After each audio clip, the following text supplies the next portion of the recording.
Welcome viewers. Today I have brought a very important topic. The name of the topic is toxemia. It is a very dangerous disease. Due to this, lots of mothers death occurs throughout the world every year. So this is for the students and the classes in Bengali. But the common viewers also would be benefited from this. So please view the class very thoroughly. I hope you will be benefited from this. However, I am Dr. J.P. Das, Principal of National Institute of Medical Science and Director of Mousumi Hospital. Without killing time, I am starting the video. Dear students, today our topic is eclampsia. আজকে আমরা eclampsia কি সেটা নিয়ে পড়াশোনা করব। eclampsia এখানে দেখো একটা ডেফিনেশন দেওয়া আছে। Eclampsia may be defined as an acute toxemia. Toxemia মানে যে কোনো জায়গায় যদি মিয়া লাগানো থাকে তাইলে বুঝতে হবে সেটা রক্তের সাথে যদি মিশানো থাকে। যদি টক্সিন রক্তের সাথে মিশানো থাকে তখন তাকে বলে টক্সিমিয়া।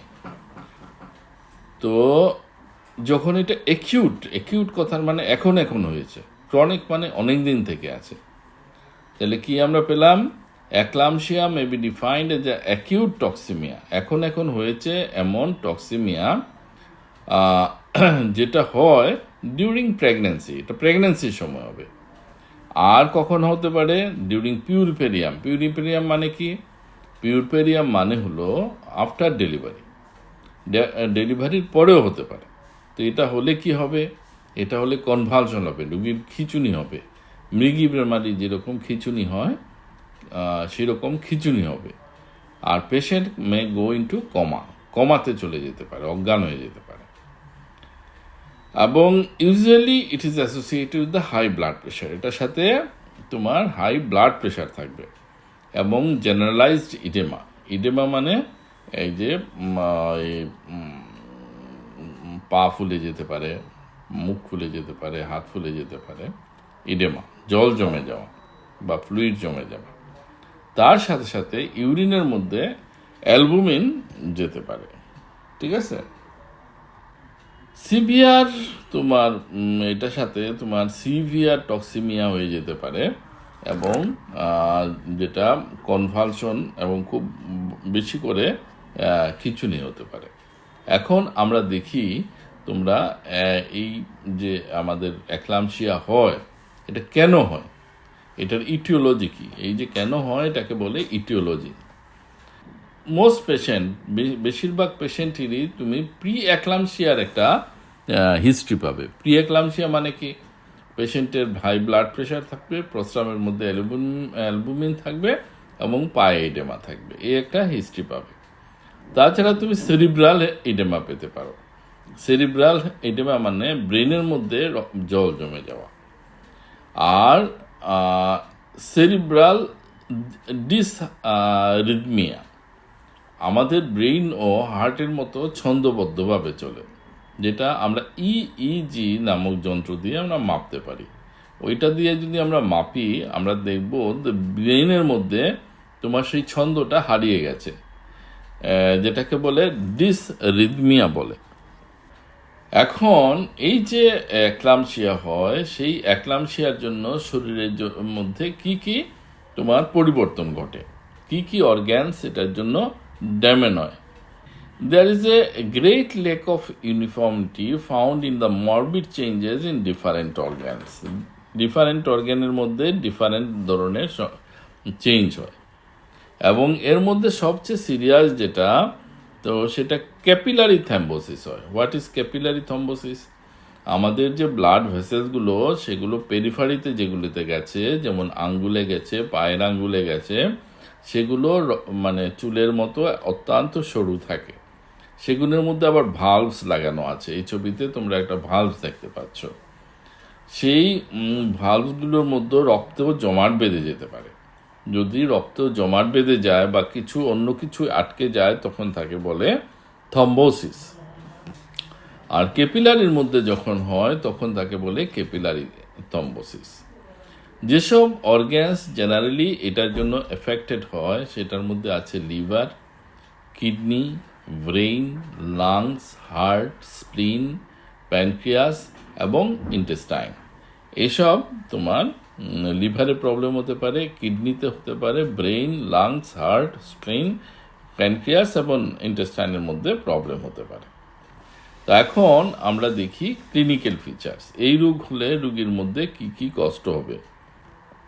এটা সায়েন্স অ্যান্ড সিমটমের 4টা স্টেজ থাকে। প্রথমে দেখি স্টেজ নাম্বার 1। এটাতে যে প্রি এক্লাম্পসিয়ার যে সিমটমগুলা এগুলা তোমার থাকবে। এটার মধ্যে তোমার দেখা যাবে যে ডিস্টারবেন্স অফ ভিশন, এই যে চোখে তার দেখতে অসুবিধা হবে, চোখের মধ্যে ফ্ল্যাশেস হবে, মনে হচ্ছে অনেকগুলো লাইট জ্বলে আছে এরকম তার মনে হতে পারে, তার মাথায় ব্যথা হতে পারে, তার ভমিটিং টেন্ডেন্সি হতে পারে, বমি হতে পারে, তার ইপিগ্যাস্ট্রিক পেইন হতে পারে। ইপিগ্যাস্ট্রিয়াম কোন জায়গাটা? বুকের নিচে নাভির উপরে যে জায়গাটা থাকে এটাকে বলে ইপিগ্যাস্ট্রিয়াম।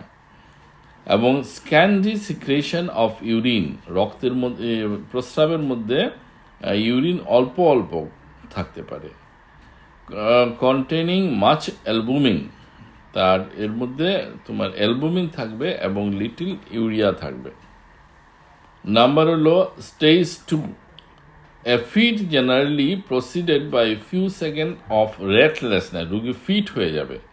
ফিট হয়ে যাওয়ার পরে রুগী অস্থির হয়ে যাবে এবং সারা শরীর টুইস্টিং হবে, মানে খিঁচুনি হবে, এবং তার চোখের যে আইবলগুলা রোল করতে থাকবে।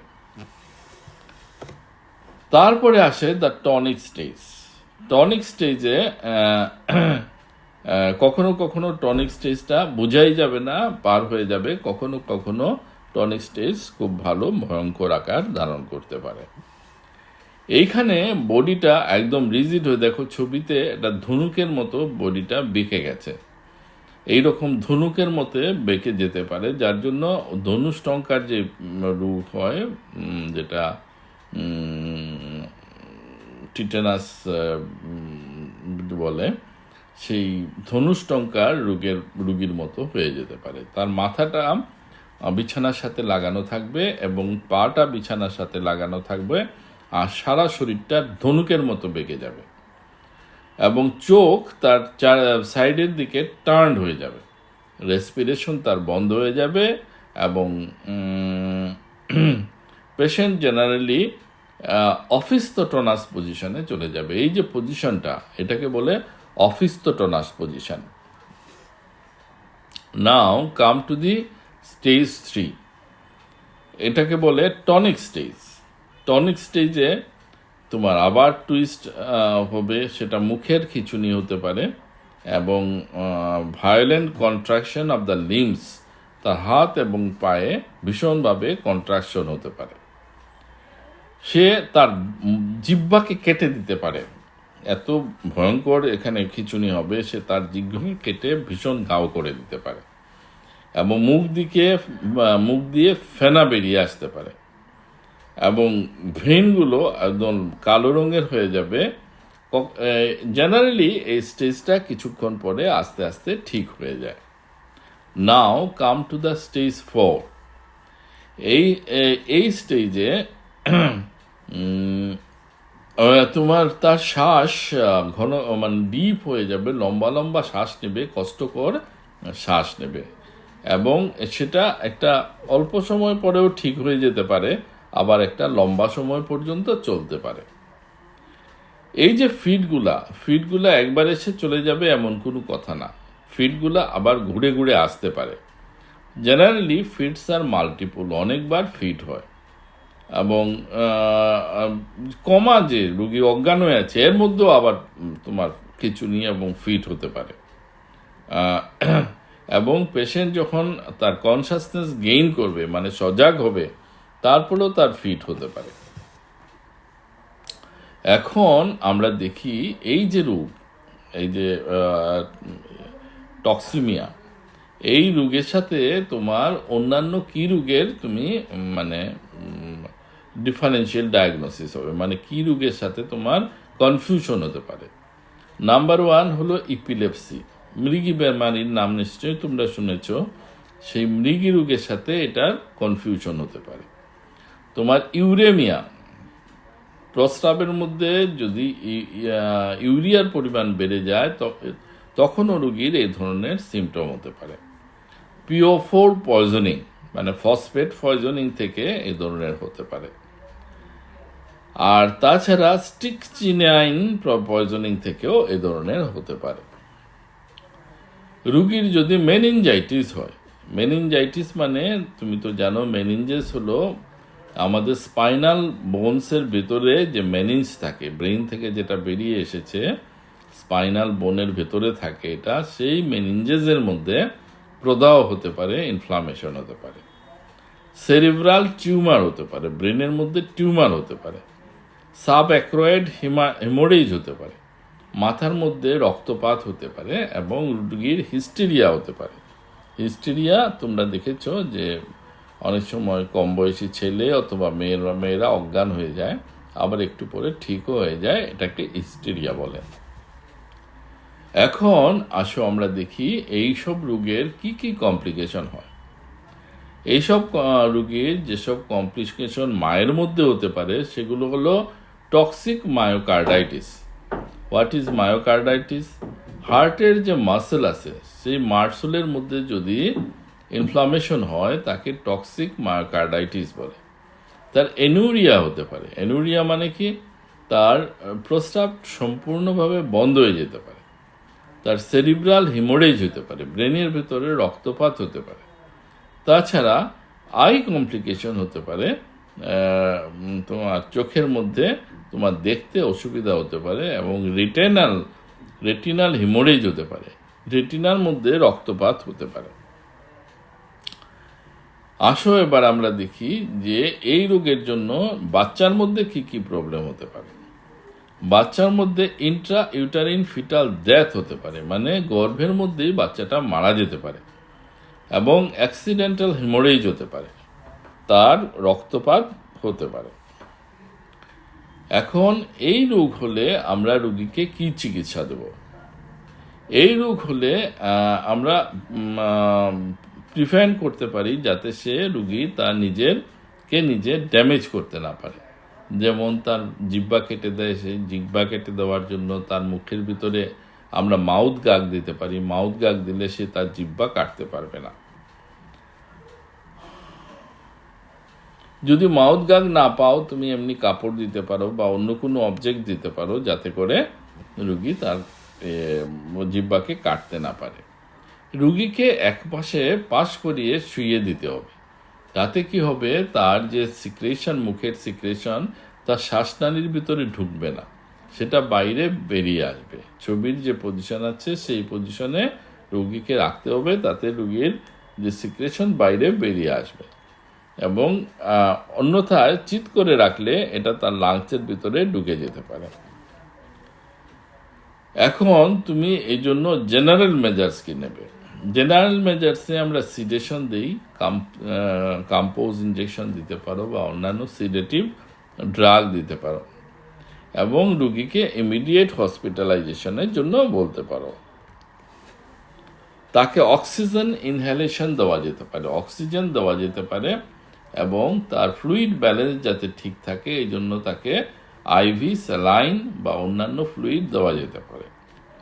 একটা কথা মনে রাখতে হবে, তখন রোগীকে কোনো অবস্থাতেই মুখ দিয়ে খাবার দেওয়া যাবে না, কারণ মুখ দিয়ে খাবার দিলে সেটা তার শ্বাসনালীতে চলে যেতে পারে এবং তার নিউমোনিয়া হয়ে যেতে পারে বা শ্বাসের অন্যান্য অসুখ হতে পারে। তার যে আত্মীয় স্বজন আছে তাদের কাছ থেকে হিস্ট্রি নিতে হবে, নিয়ে জানতে লাগবে তার অতীতে এই ধরনের কিছু আর হয়েছে কিনা। থরো এক্সামিনেশন করতে হবে, রুগীকে একদম মাথা থেকে পা পর্যন্ত পরীক্ষা করতে হবে এবং ক্লোজ অবজারভেশন করতে হবে।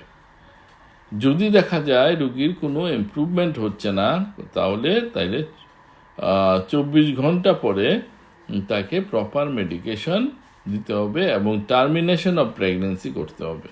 তার যে গর্ভটা আছে সেই গর্ভপাত করিয়ে দেওয়া যেতে পারে। Friends, we have come at the end of the video.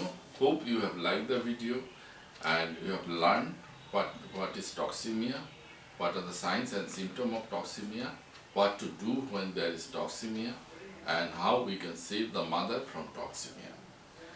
So, hope to see you in the next video as soon as possible. I hope you have liked the video. If you have liked the video, please give a like. If you are new in this channel, please subscribe it such that I can bring more and more informative video very fast. At last, thanking you again. I am concluding the video. Bye bye.